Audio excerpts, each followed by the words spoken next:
Is the ranking member of the House Intelligence Committee. He joins us now from the Capitol. Congressman, good morning. Good morning, Charlie. Why do you believe that there is in the opening statement by James Comey an indication of obstruction of justice when the president and Republicans are saying, including the chair of the Intelligence Committee, are saying they don't see anything like that?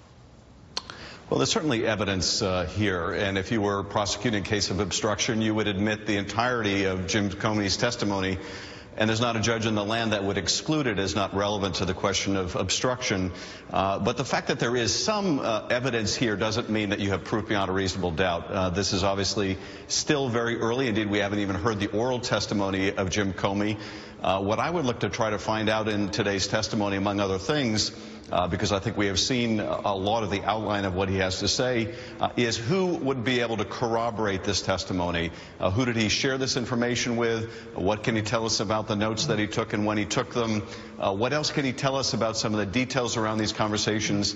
But evidence, as we do now, that the president demanded loyalty from the FBI director in a conversation where he dangles the director's job before him, then asked him to drop a part of the investigation, then asked him to lift the Russia cloud, and then fires him when the director doesn't do any of this. To say that doesn't constitute some evidence of obstruction, I think you have to be willfully looking in the other direction.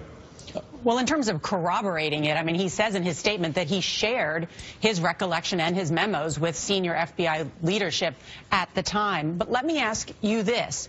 Do you see intent on behalf of the president in terms of obstruction of justice? Well, you know, this is one of the key issues, and that is you have Jim Comey's perception of what this might mean.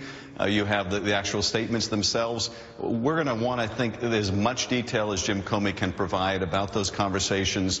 Were there any other statements that would shed light on the president's intention? And in this respect, this is why we also cannot accept I won't answer the question from witnesses like Director Coates and Director Rogers, because if the president had similar conversations with other intelligence agency heads, that is further indication of what the president's intent is. Probably the single best piece of evidence, though, I would say, of what we've seen in the written testimony is the fact that the president sent everybody else out of the room. Why do that unless you're conscious that what you're about to ask is not an appropriate request? It seems to me that you're looking for what he did not say in the opening statement rather than what he said, that you need something else to make the case for obstruction of justice.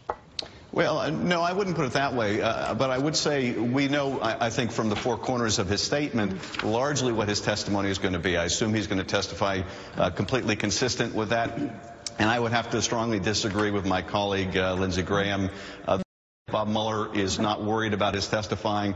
I think doesn't suggest anything about how Bob Mueller views the case. Indeed, I would be astonished if he had a view this early in the investigation.